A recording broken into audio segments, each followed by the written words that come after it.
I want to congratulate and thank everybody in the audience for sticking with this. It's been a busy 2 days, lots to absorb, and I'm glad that we have a good crowd here at the end.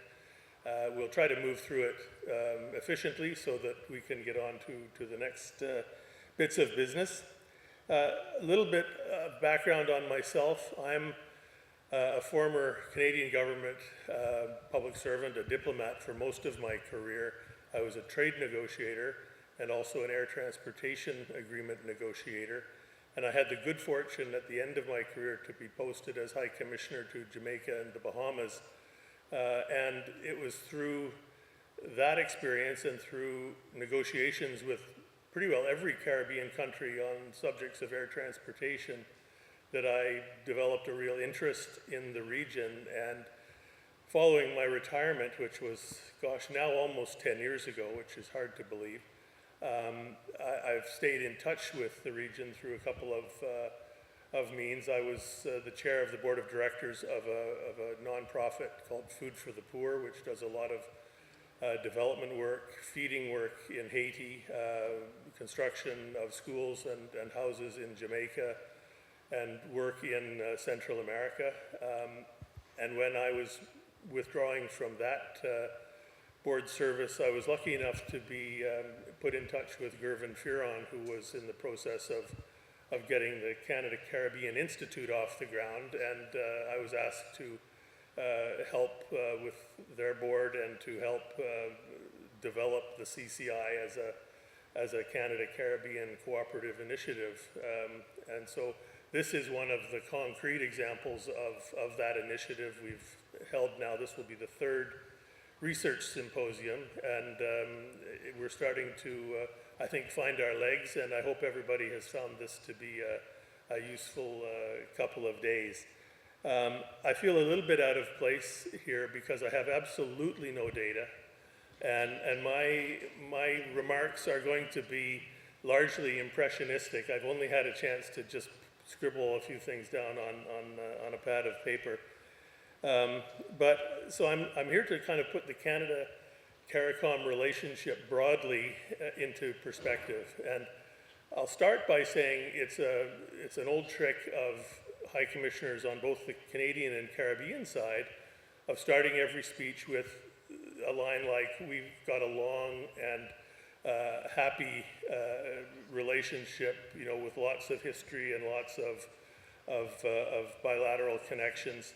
And it sounds you know, trivial, but when you look around the world today, it's not a bad record.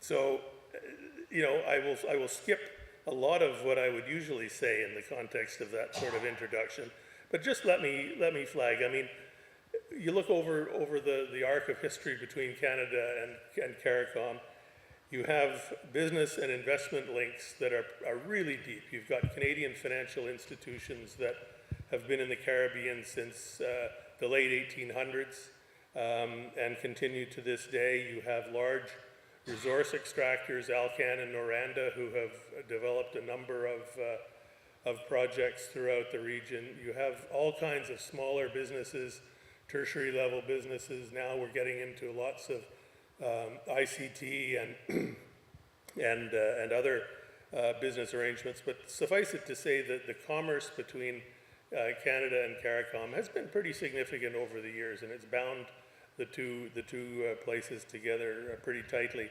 Immigration is another area where there is lots of literally back and forth. There is a series of diaspora movements from the Caribbean to Canada over time, which have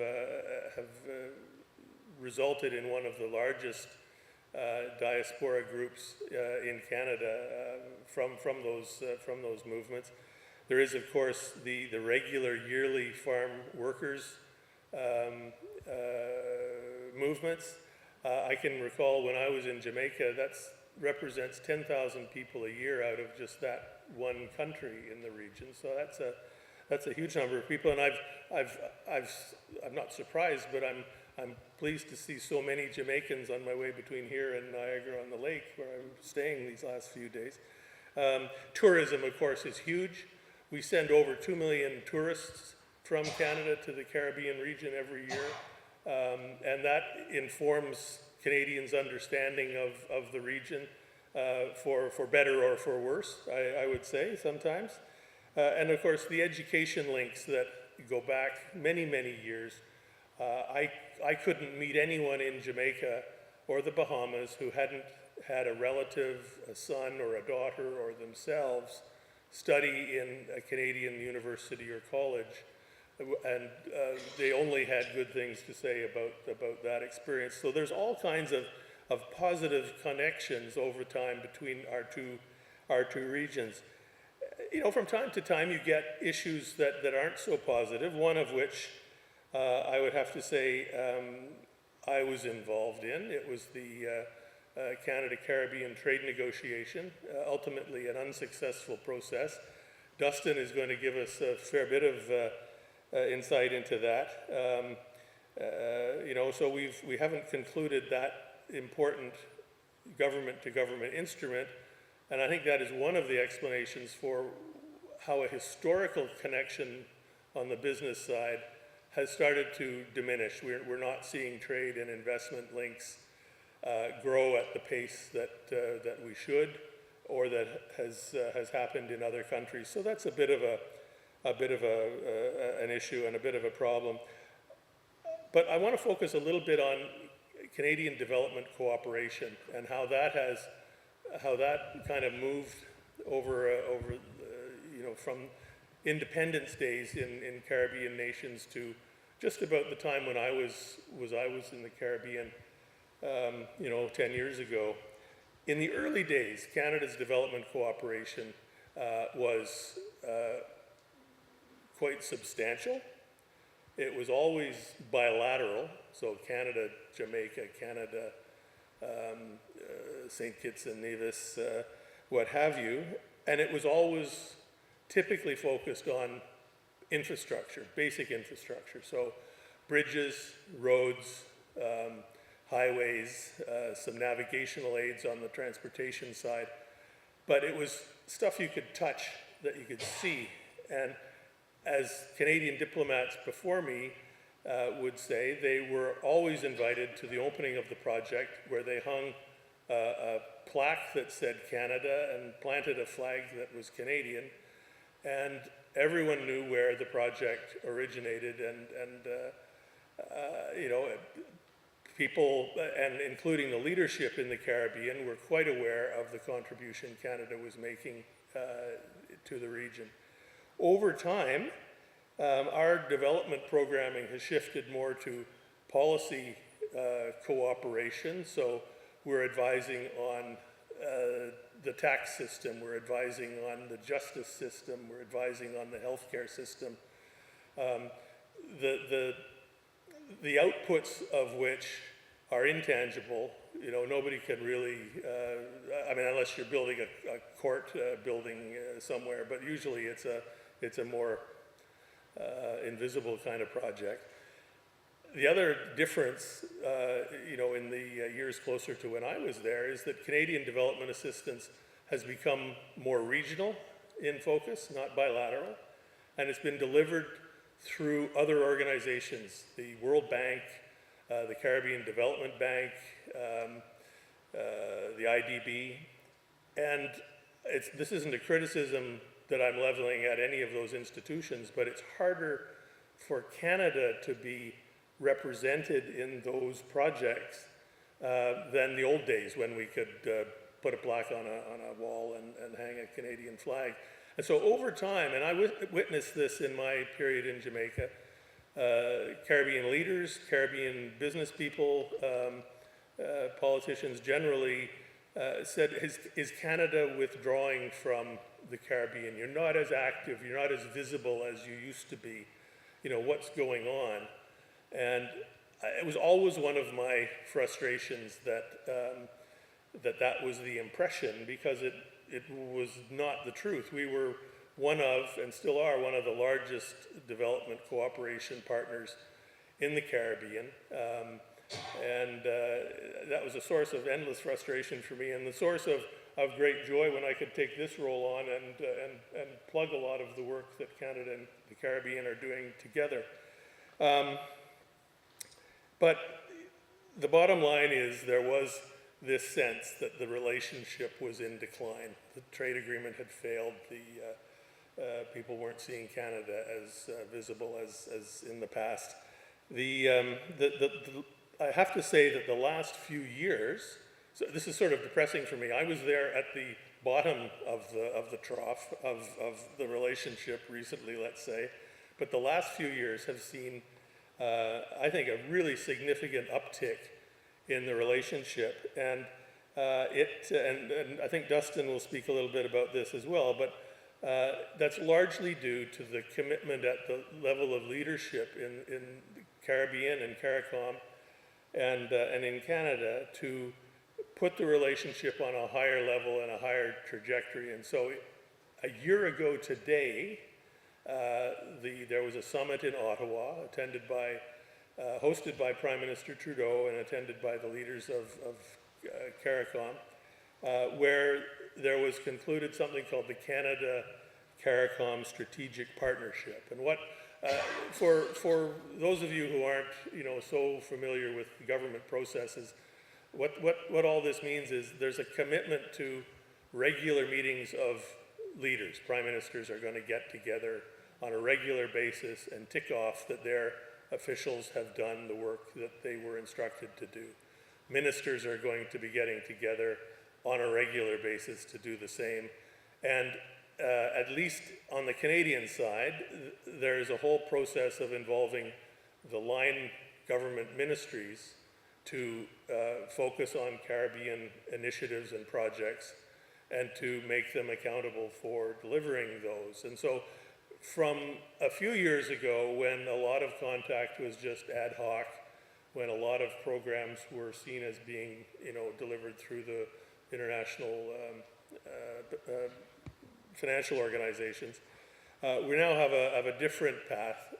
There is a commitment on both sides to regular engagement, to checking off work plans, and to really upgrading the level of bilateral government-to-government contact. And I think that's really significant. Another thing that has changed in the last 4 years, I would say, is that the President of the United Nations, Antonio Guterres, has assigned Prime Minister Trudeau, and in the one case, Prime Minister Motley, and in the other case, Prime Minister Holness, certain specific tasks with respect to the UN processes around sustainable development and financing all of that. And so they meet on a regular basis in those configurations to discuss Caribbean priorities, the world priorities related to the delivery of the SDGs and so on. And that's a level of personal engagement at the leaders level that didn't exist in my day or previously. So that's a significant significant step, I think. Another thing I just want to mention in passing, and I'll say it's a relic of colonialism, to be sure, but the IMF and the World Bank were established coming out of the Second World War, and there was a limit to the number of seats that were available on the governing bodies of these institutions. And so some countries are represented in what are called constituencies. And the Caribbean constituency has always been represented by the Executive Director of Canada.